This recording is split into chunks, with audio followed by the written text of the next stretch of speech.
Happy summer, Eric. Happy summer, Leo? It doesn't look or feel like summer yet. Shh. This is July, remember? Right. Probably still true. I'm glad that asteroid didn't hit the Earth and we all survived. I know. And that big news story that happened. Yeah, the alien invasion scare. Yeah, exactly. I'm glad we made it out. Independence Day, right? So I was just talking to you about how I canceled my Creative Cloud subscription. Yeah. So, yeah, I'm in search for alternatives. I've had some really good suggestions. I like the Adobe suite, don't get me wrong. But one of the problems is it costs so darn much. Yeah, I was shocked to hear how much it cost after you revealed that to me. Yeah. So, if you do the math, what is that, $50 a month it comes out to? And I feel like I don't need this massive piece of software. The other thing I was thinking, too, is they're coming out with a new version of the Mac OS. And they're going to start disabling 32-bit programs. I don't know about you, but I keep getting that thing that tells me so-and-so isn't optimized. Yep, I've been getting that more and more. Yeah, and I'm like, is it really worth paying for a non-optimized app like this? So there's plenty of Photoshop and Illustrator. Mostly Illustrator, honestly, is what I need more.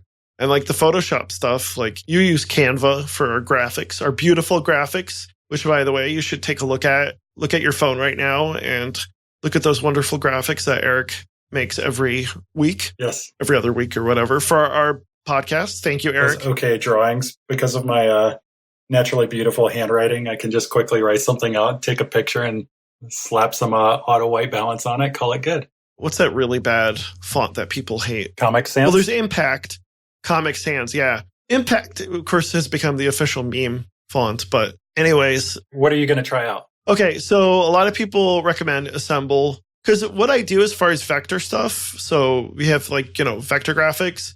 Mostly it's just taking already existing vector graphics and mixing them and matching them, honestly. So I looked at Assemble, and then I forgot what was the other one that was on Mac and iOS, which is a big deal for me because I would love to use my iPad more for some of that stuff. And Affinity Designer looked really nice because that's both on the iPad and on the Mac. And then it's just not worth the $600. Also, I'm in the market of looking to get a new computer. And part of that inkling, I'm looking at getting an iMac, was looking at the cost of Final Cut Pro is $300, which is a lot of money, but that's still a lot less than paying $1,200 for a subscription for 2 years. Right. That's what it really came down to as well. And part of that is also because, this isn't what you do every single day. You're not at your computer doing graphics and stuff like that for 8 hours. And so there's that balance of how much you're getting out of the amount of money that you're spending on these tools. Considering that there are lots of free and cheap options out there that are good enough, for us, we're looking for good enough. I mean, that's kind of one of our taglines. Right. I'm a big fan of open source software. So a lot of the things that I use are going to be either the free versions of web-based tools. You already mentioned Canva. For scalar vector graphics, I actually use Inkscape, which runs for free. And the hardest part about Inkscape is that it uses Windows hotkeys instead of Mac hotkeys. Yeah. So I have to use Control-C for copy instead of Command-C, which always throws me off. But once I'm in there, I get used to it quick enough. That's funny you're interested you do use open source. I think it really depends. I've been, let's say, burnt on open source stuff when it comes to design and media. But I can't stand the interface for Inkscape. And the fact that it just uses its own window rendering thing on the Mac, it's painful for me to use typically. So that's why I'm actually interested in using stuff I have to pay for, humorously enough, because if I'm paying for it, at least I know somebody's going to maintain it, as opposed to just kind of being dependent on an open source community that might dwindle or either doesn't have the expertise in design and graphics. So yeah, I go way in the other direction when it comes to that stuff. Okay. I think another value I get out of open source is because it's community focused. There tends to be lots of Q&A on the web. And so any of my basic needs have already been solved by 100 other people, and I can pretty readily find solutions. Yeah, that's the big thing about having an open source thing is there's a decent community out there. The other thing I was going to say is that what I like is something like Canva, it's on the web, but there's this whole thing about seeing stuff on the web and not having to download this massive piece of program that just isn't what you need, if you know what I mean. Yep. Because you could just open it up and everything's saved on the web. Like, obviously, if the site goes down, there could be issues and stuff like that. But still, it's better than nothing. It's better than having a download, uploaded application that takes forever and constantly needs updating. Something that I get a lot of value out of for web-based tools like Canva is that they are highly, highly constrained. They are usually like minimal features. And I derive a lot of creativity from being constrained in that way. Yeah, you don't accidentally break something. That's part of it too. There isn't the, like, I can pretty much do anything I want, but how do I do it? So I don't have to actually go do an internet search for how to do such and such. Yeah. So I wanted to ask you, did you see Endgame? I have seen Endgame. Were there any active desktop issues when you went to go see it? Not this time. I was in a different theater, though. Yeah, so... If I remember, Ragnarok was, like, out of town, right? Yep, Like... that was in Ypsilanti, Michigan. Just in case anyone isn't familiar with all of the Michigan cities. So that experience went well? Yes, it did. I mean, didn't see it opening weekend, saw it the weekend after, but the theater was still packed and there was tons of crowd support. There were like so many epic moments where like people were just hooting and hollering and like standing up out of their seats. And that just added so much more to the experience. Now I'm curious. I wonder how many of those people are like second timers, right? Oh, yeah, I don't know. Yeah, we went opening weekend. We went the Friday afternoon after it came out, and it was full and it was packed. And yeah, it was enthusiastic, but it wasn't like crazy. Like it wasn't just a bunch of like cosplayers and like people who were super overly enthusiastic to the point where it aggravates you. It's funny because I remember going to see Thor Ragnarok and constantly there was this guy sitting next to me, which was weird because I was on a date, my wife, and like at the beginning of the movie, he would keep asking questions and like saying things, like whispering, but still loud enough that I could hear it. Mm-hmm. And I was like, oh no. But luckily he like quieted down and it wasn't too bad. But for this, it was fine. It was a good experience. And yeah, we had a good time. I'm glad to hear that. No active desktop issues. Nope. The theater didn't come crashing down around us or anything like that. When he snapped, whatever, there's like 3 snaps in the movie, 2 or 3, right? There wasn't like all of a sudden a blue screen of death on the screen because that would have sucked. No. Although now that you say that, there are a lot of memorable moments where I've been watching something and like some kind of technical difficulty happens and the timing is just in the movie or in real life? In real life. Oh, okay. First one that I can remember is The Net, the Sandra Bullock movie. Mm-hmm. Yeah. So during that movie, there was a huge thunderstorm and the power for the theater went out. And the timing of that within the movie was just so perfect. It's like, was that planned? Are they like messing with us or something like that? Yeah. Didn't turn out to be the case. Something similar happened with an episode of The Simpsons that I was watching. It was the episode where there was the bones of an angel were found in some kind of a dig site. And it turned out to be like a viral advertising type of campaign for some new like grocery store or some like a mega store type of thing. Okay. But when the actual sale, like it was doing this like doomsday countdown type of thing, there were these like weird clues that were happening. When that moment happened, the line got cut at the local cable company. And so the channel just went dead that exact moment.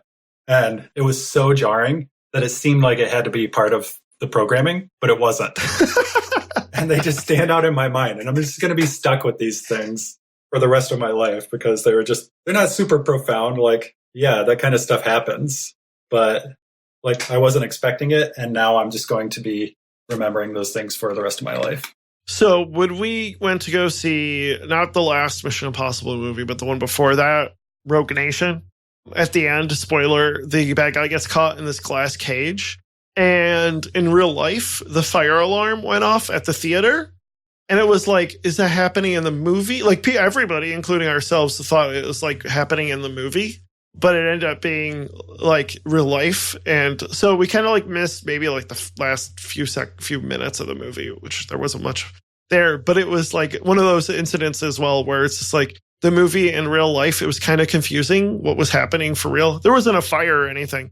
But we ended up getting free tickets out of it. So it worked out in the end. But it was, everybody was like looking around like, wait a second, is that the movie or is that the theater? Like, what's going on?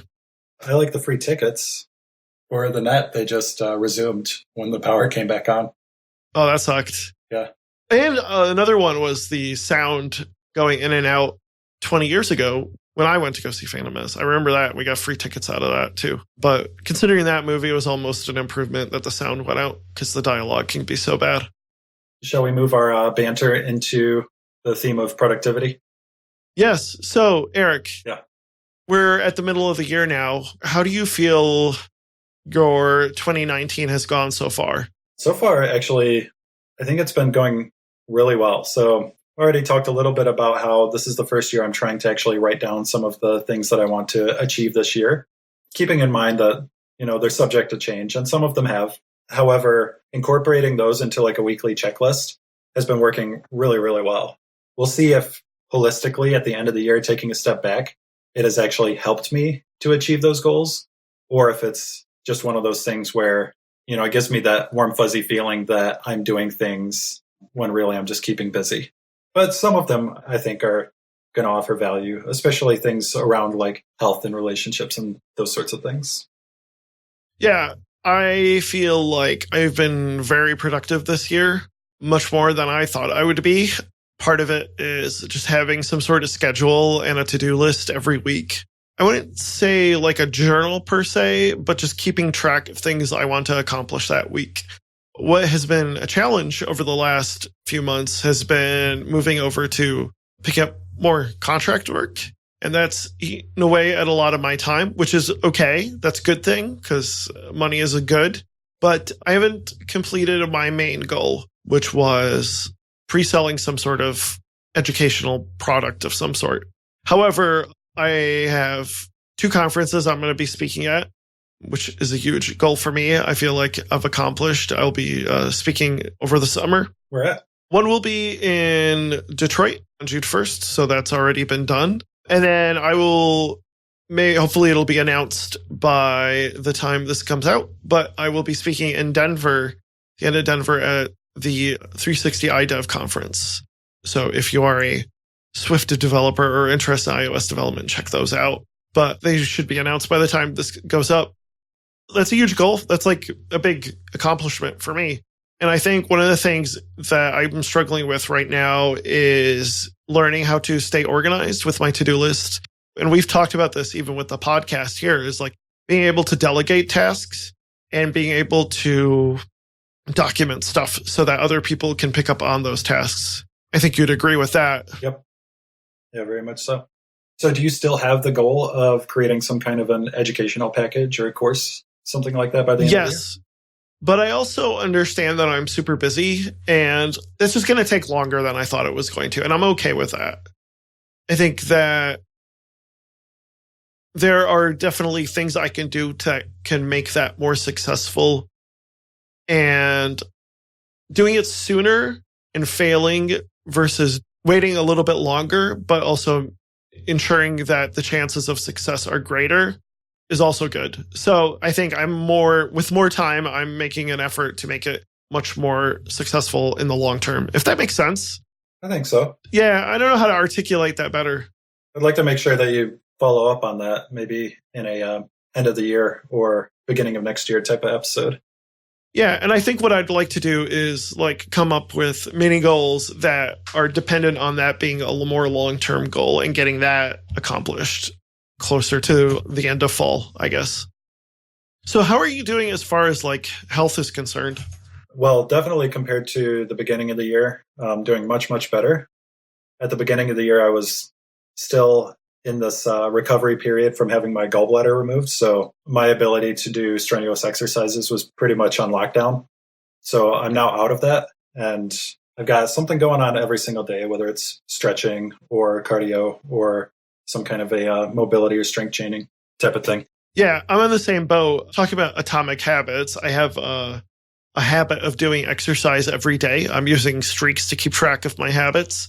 And almost every day, I would say in the last 6 months, I maybe have like missed 10 days where I haven't exercised. But pretty much every day, I'm either working out at the gym or working out at home in some capacity and getting certain minutes and a certain number of calories accomplished every day. And I feel like even with this as busy as I am right now, much more than I was earlier in the year, I've stayed consistent in getting that exercise in. You mentioned atomic habits, so if you don't mind me sharing an anecdote from this morning. No, please. So Thursdays, I'm typically doing some kind of a get out and jog or something like that. And I woke up, and this doesn't happen to me often because I've got a pretty good sleep routine by now, but I woke up this morning and I was more tired than when I went to bed. And I was completely shocked by it and just not feeling like getting up. And so this morning was a drag. So I did the bare minimum. I didn't actually jog because I'm also solo parenting this week because my wife's out of town on a business trip. So I kind of used that, and it's raining. I just felt tired as excuses not to do it. And then something that I've been trying to do, like incorporate as a new habit is, and this may kind of sound weird, I'm trying to incorporate not just like one habit, but two habits through what's it called? Habit stacking. Mm-hmm, mm-hmm. So the first habit is, I think most people would think it's a bad habit of complaining. So I'm trying to complain more. And then I'm Wait, you're trying to complain more? To myself. Let me qualify that. Okay. Not just like going out on Facebook or Twitter or Reddit or whatever and just like griping. So like a crazy person muttering to themselves. Right. Okay, I got it. Yeah, I'm just pacing up and down the hallways, just muttering. No, just I'm trying to talk to myself about how I'm feeling, especially when I'm frustrated or sad or like any kinds of problems are cropping up or things are just seeming a little bit too much. Yeah. So that I can get some practice articulating and thinking through like what's actually going on. Oh, hold on. Are you doing this vocally? Sometimes. Okay. This sounds a lot like I've heard a lot of people do where they like morning papers type stuff where it's like, I'm just going to write. And Will kind of talked about that in our previous episode where he would like, rather than keeping it like looped in your head, some sort of complaint or grudge, just writing it out and getting it out and then throwing it away. Is it something like that? Yeah. So like, it's very intentional. So I'm trying to use the cue of like any kind of like big emotional trigger to start griping about it and not think about whether I just have to, like, especially this idea that a lot of guys get conditioned to do where we just have to like grin and bear it, or we just have to like suck it up. Like, I want to stop doing that. I actually want to address some of these problems. And sometimes, actually a lot of the time right now, because I'm trying to build that habit of figuring out what the actual problems are, they're like really minor types of things. And maybe it's just that it's still 6:30 in the morning and I'm just tired. And so I'm a little bit more grumpy. But this morning, bringing it back to the jogging type of thing, I found tons of reasons or excuses to not go out and jog. And then after I dropped my daughter off at school, I was on the way back and I started doing the next step, which is now that I'm complaining about it, like I'm trying to actually turn that into some kind of a positive action. Like, what can I do about it? And I started thinking to myself and talking to myself because I was alone in my truck.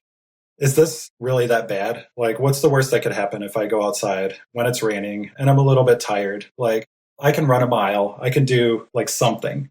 I can get out and run and it'll be good for me. So like all of these excuses are just bunk. I did sleep in, like I put off the work, but it allowed me to actually talk to myself and figure out like, this isn't really that bad of a problem and I can get through this okay. The hardest part is just going to be like when I get home, put my running shoes on.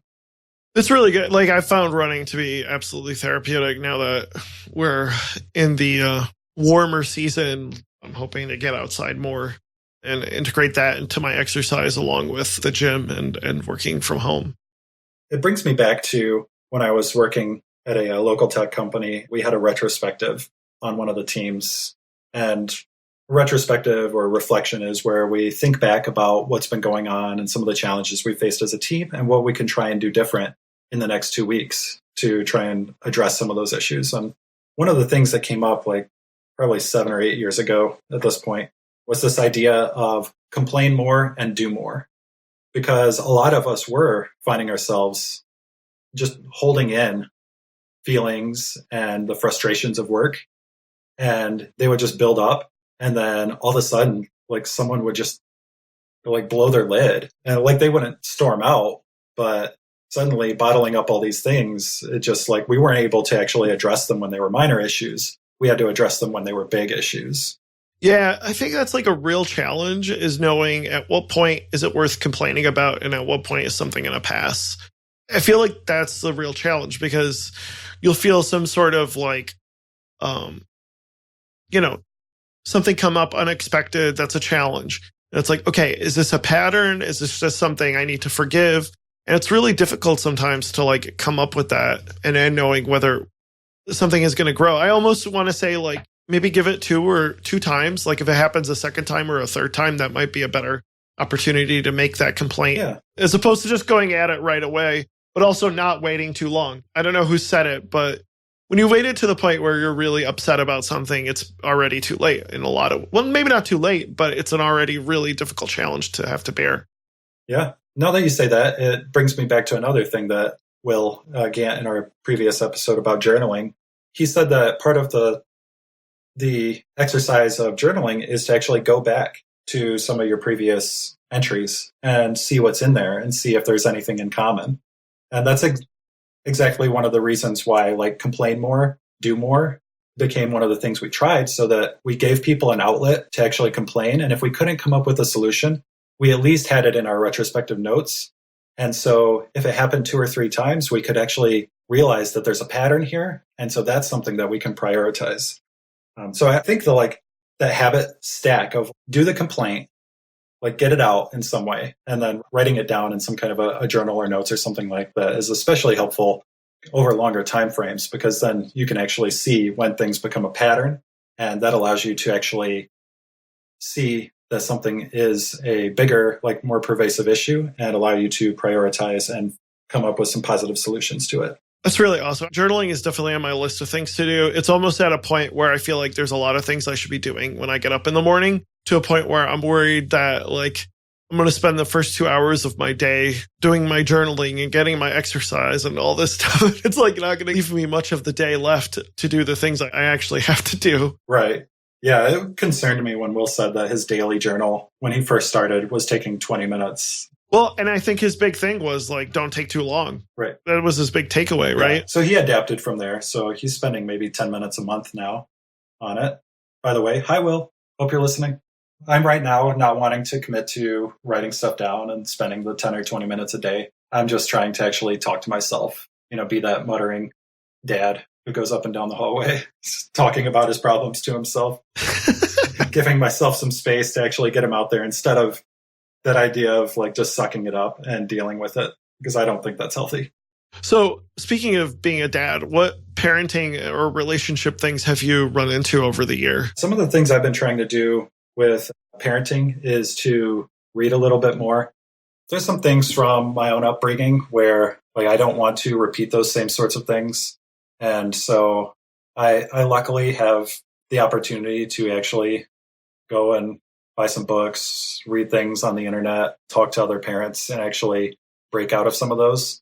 And the hard part is just I won't know what the actual outcome will be. So I know some things that I want to do different, and I can read tons about like alternative ways to instill certain values in a kid, but there's no guarantees that they're going to work. And I've also found that reading it is not the same as doing it. And since I don't have the context of these things being executed in my own upbringing, they're really, really hard.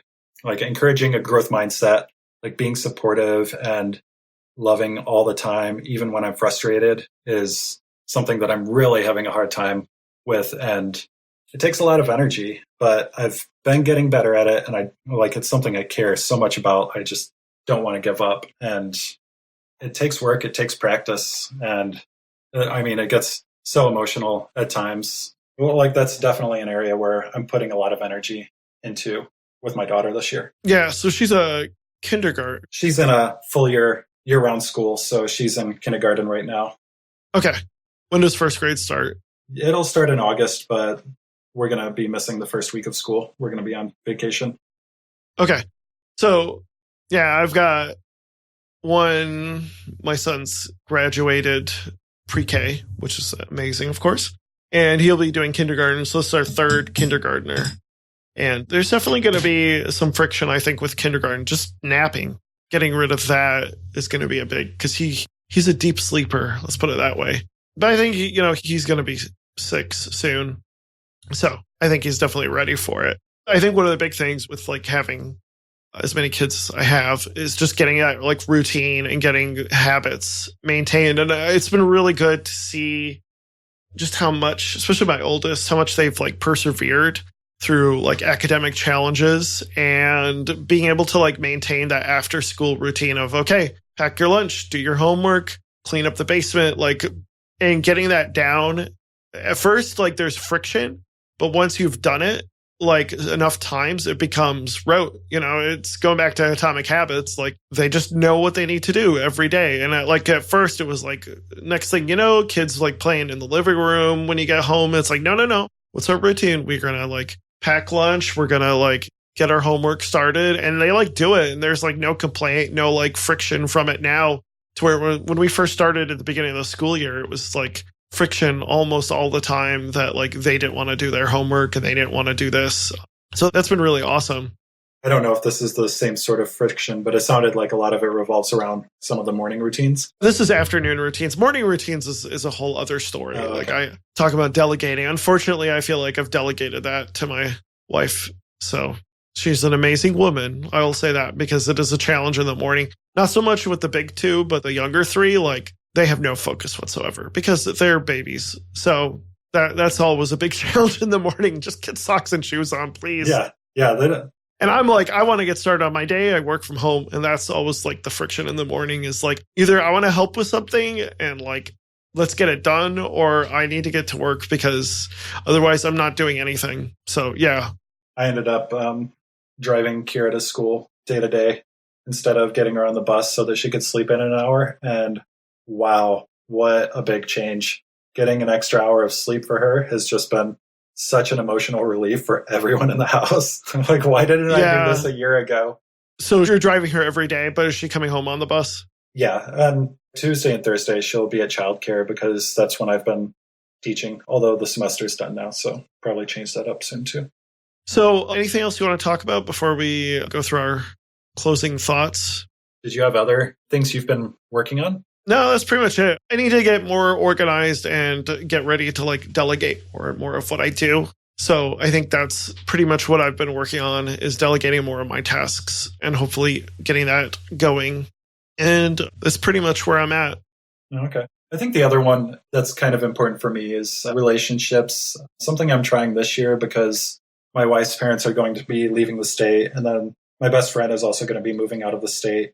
And it's just going to be one of those things that we've had happen before, where people that we care so deeply about and are in like regular contact with, suddenly there is a big geographical separation between us.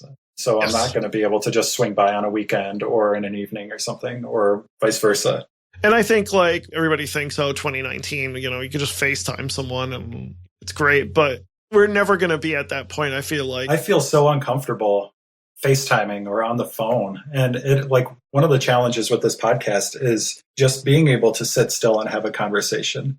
Like, I'm fidgeting so much, and when I talk on the phone, like, I pace, but I'm also like really bad about initiating those kinds of conversations. So with the podcast, it's nice because we have a schedule. Every Thursday we record. And so where I was going with this is I'm actually trying to incorporate some like scheduling and like other ways where I can develop better habits to maintain some of these relationships, when people are far away. Because in the past, I've been really, really bad about it. And I feel really guilty about it because I still care about these people. So I'm going to post a link in the notes to Derek Sivers, who, of course, we've talked about on this podcast before. But he talks about how to keep in touch with people. And he kind of is touching on what you're talking about. And I think you just need to regularly schedule like emails or phone calls with people.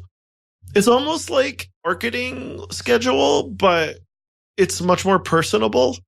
And I think like as much as that seems impersonal to do that, one of my biggest pet peeves is like happy birthdays. Like I feel like when you're after like 21, like do you really need happy birthdays? But at the same time, it does kind of matter to people that you remembered, or well, not necessarily remembered their birthday, but you took 2 minutes to post something on their Facebook page saying happy birthday. It's those little things, and just scheduling that stuff out, I think, is so important. Even though it feels so formal and not natural, like just scheduling, hey, let's do a phone call next week and just chat. I need to integrate that myself into my life as well, because it's easy nowadays to lose those relationships because you try to be so productive all the time. Yeah. And there's this battle that I have internally where I'm a social human. Like this should just come naturally, but at the same time, like it's okay that it doesn't. I haven't been conditioned to manage these long distance relationships very well over my life. And so it's going to take me finding some way to make it work. And if it is something that seems so nerdy as like scheduling the time, I'm okay with that because I need the practice and I need something that works. And that's more important than like the seeming intent or authenticity of it and just like doing it on a whim and expecting to just nail it on the first try. And you have to be respectful of other people's time too. So before we close out, I want to ask the audience for any other ideas that they have as far as books we should be reading or things we should be talking about on the podcast. We're always looking for new ideas. Reach out to us on Twitter at OKProductive. We also have a Facebook page and our email works, hopefully, hello@okproductive.com. It does. And Instagram. And reach out to us, OKProductive, and let us know what ideas you have to stay productive. Yeah, and it can be anything. Small tips, like questions, take anything. Struggles that you want us to talk about. Yeah, exactly. Yeah, where we're lacking. So before we close out, I wanted to ask you if you found an alternative to Inbox. They did Google I/O recently, which is their like little developer conference. And I heard they dropped something with Nest. This is typical Google behavior of like killing off projects.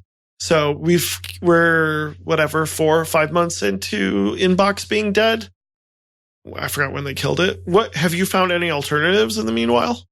I started using just the regular Gmail app. And the one thing that I was missing for a long time was being able to snooze. Okay. They have that. Okay, they do have that. So they pretty much integrated a lot of those features into the Gmail web app, it sounds like. Yeah, and a lot of it's customizable. It's not as like their opinions on how you should handle email aren't the same as Inbox. However, you can customize a lot of that stuff. And so what I've really ended up doing is just using Gmail and then coming up with a very minimal interface and then configuring it as close to Inbox as I could, which means like basically if I get emails that I don't have to deal with this week, I snooze them until next week and then I put them on my task list. Gotcha. So it seems like we differentiate. You use a lot of open source software and web apps. I use a lot of native apps and I pay for stuff. And I have not been super satisfied with the native Apple email client, both on iOS and Mac. And I heard a lot of good things about Spark. And I've been using that. And that has been really awesome. It has templating. It has the ability to delegate email. It can do snoozing and reminders. This is like stuff that I haven't done snoozing since I dropped Inbox probably a couple of years ago. And I don't want to abuse snoozing, but I really like this app and how the templating is going to be a huge help for me. And the snoozing, which I'm going to use, but I'm going to try to use not too much. We can put a link in the show notes. Is it available on Windows? Nope. It's available on Android. So that's good. Okay. It is not available on Windows, though. Android, Windows, and Mac. It is made by Readle. And I'm sorry for the folks at Readle if I'm saying that incorrectly. But yeah, I don't think they have a Windows client. I think it's just Android, Mac, iPad, iPhone, and Apple Watch. So, like, you want a powerful email client, I would definitely take a look at this. Delegation, private emails, team emails. This is pretty cool stuff. What is this thing? Delegation. Yeah. I think, like, if you want somebody to email for you, which is totally something I would be interested in. Huh.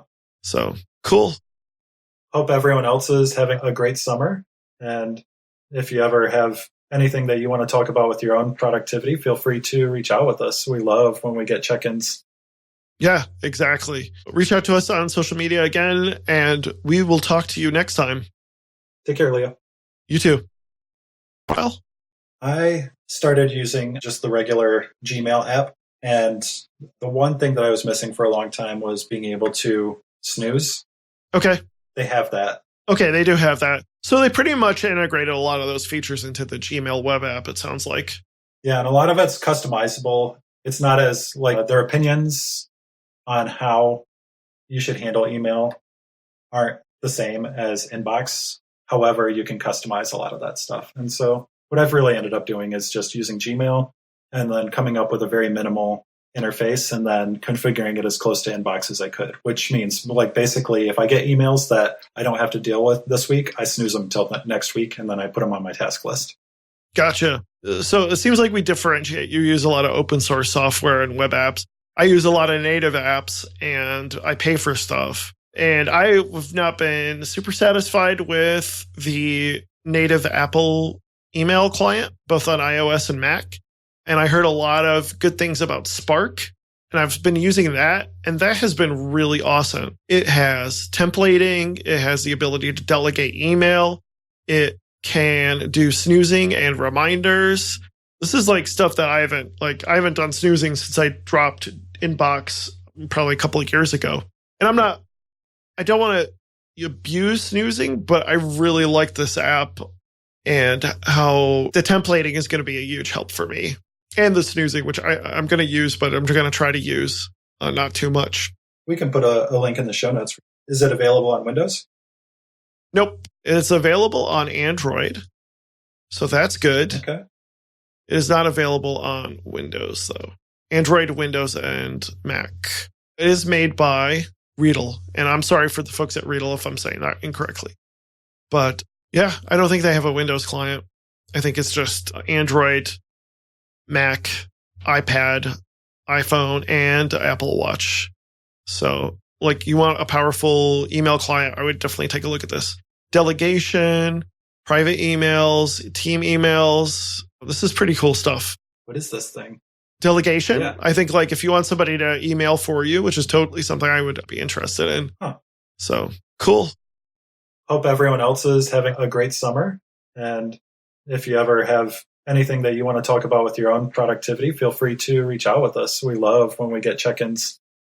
Yeah, exactly. Reach out to us on social media again, and we will talk to you next time. Take care, Leo. You too.